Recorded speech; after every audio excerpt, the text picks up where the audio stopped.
Imagine your plans suddenly change and you realize that you're facing a cold shower when you get home now because your scheduled geyser switch on time is only later. Imagine your house is going to be used for a lot of wedding guests to get dressed and your geyser will run cold very quickly. Or just the opposite. You want to save on electricity because you know no hot water will be needed for the next few hours. Imagine you left your house for a week but forgot to switch your Geyserwise to holiday mode. Holiday mode stops your geyser element from switching on when nobody is home, saving you lots of money. Imagine you have to set your alarm for a different time when you normally get up. You can also set the time when your geyser should switch on accordingly in order to maximize your saving on the most power-hungry device in your house. Imagine you can check on the health of your geyser and diagnose faults at a glance. Imagine you can see the history of the element usage of your geyser over the past few weeks, months, or even the last year on a single graph. Look no further. You can now manage these scenarios and more from your phone, from wherever you are in the world at that point. In this video, I'll show you the unboxing and DIY installation of a Geyserwala.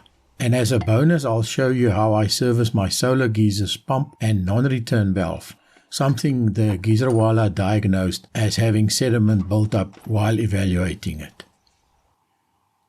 My knee-jerk reaction when offered a Geyserwala to evaluate reminded me when years ago I first saw a TV ad of an electric screwdriver.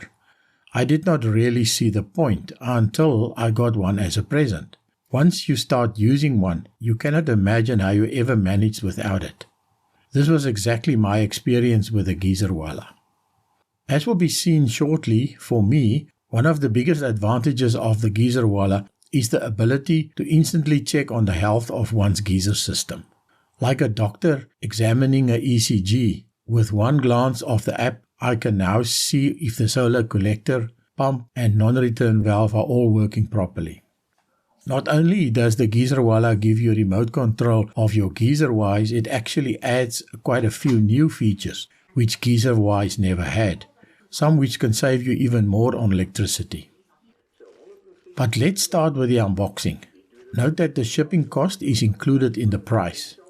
I could conveniently collect mine at my local courier guy the day after it was shipped. Just something to note, as it also says on the included pamphlet, is that opening up your Geyserwise may void its warranty.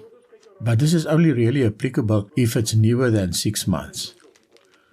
Being a startup, Geyserwala does not come with a formal warranty, but the guys at Thingiwala were very helpful, answering my questions, etc. So contact them with any issues.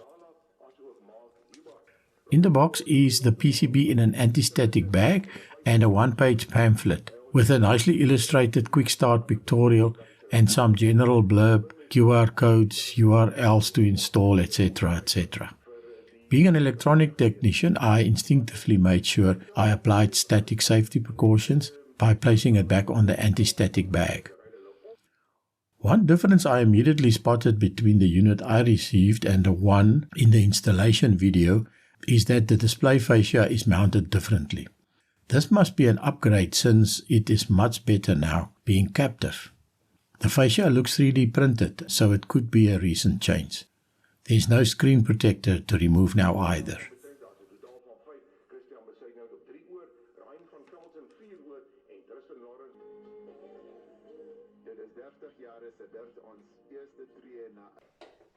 Before installing, I made notes of my existing settings, which are working quite well now.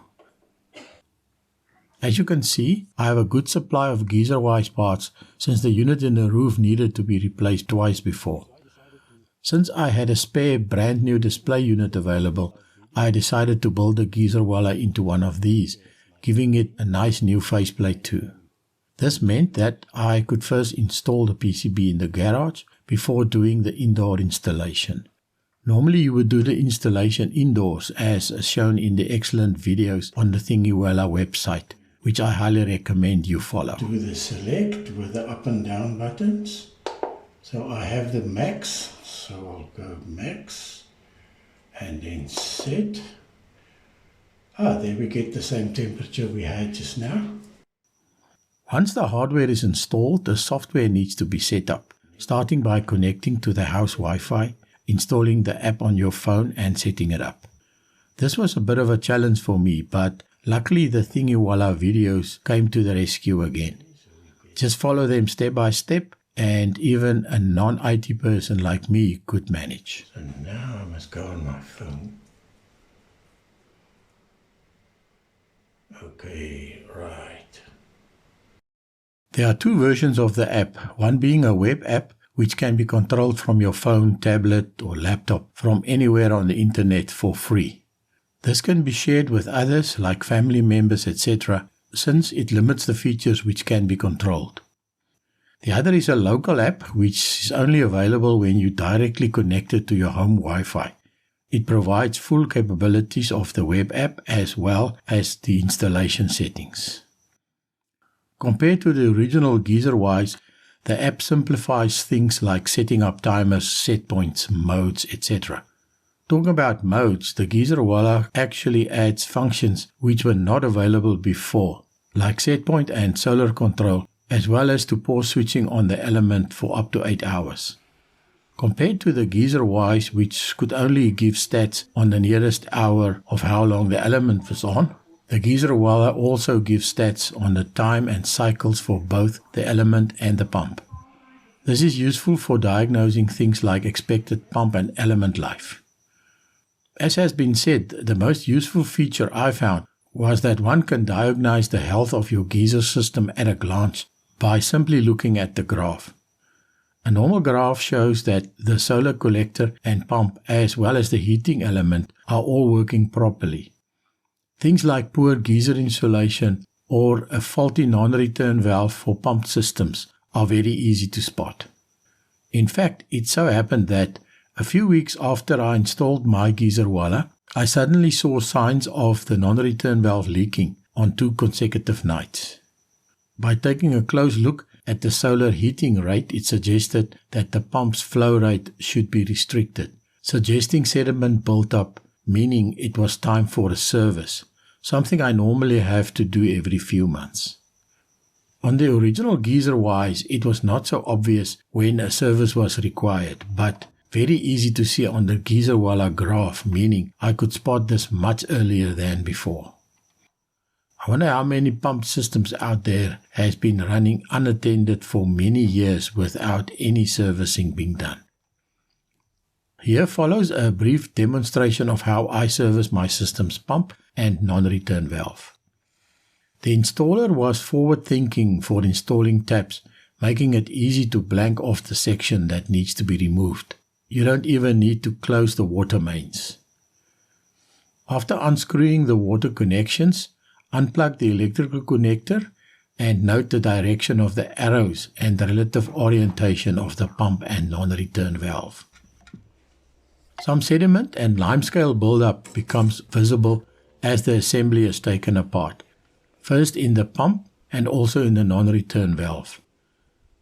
This is actually not as bad as I've seen it before, meaning the early warning of the Geyserwala worked great. The pump can actually be taken apart. It actually needs to be taken apart in order to clean it properly. Take care not to lose the tiny washers when opening the pump.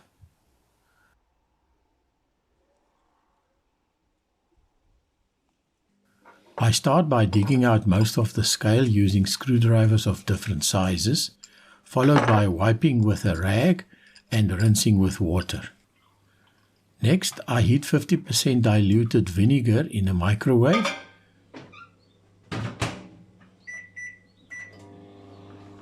and soak the parts in there for about 15 minutes, which dissolves the scale quite nicely.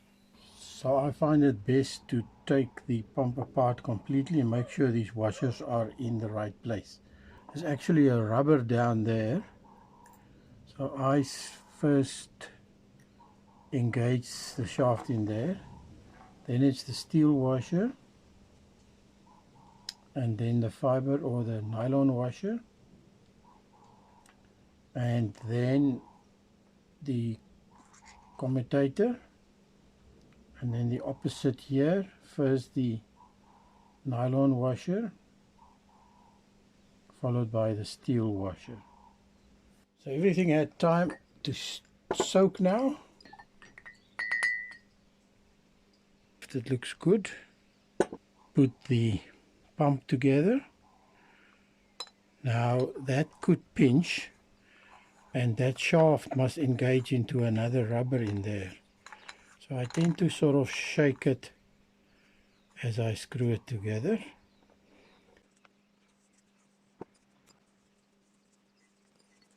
So that's the order. That arrow is that way, that arrow is that way. So they all go in the same direction. So you saw up there that the pump was horizontal and the valve is vertical. And that's quite important.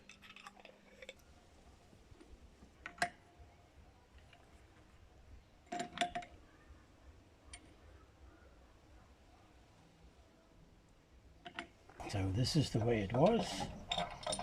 Arrows pointing that way. Right, so now we just, this goes in dry.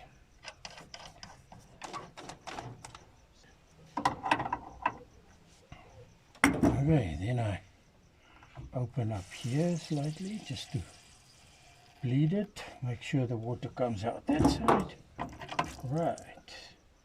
And then just plug it in. Now this can only go one way. It's got a little key, so don't force this. And that's it. Now we just open up, put the insulation back.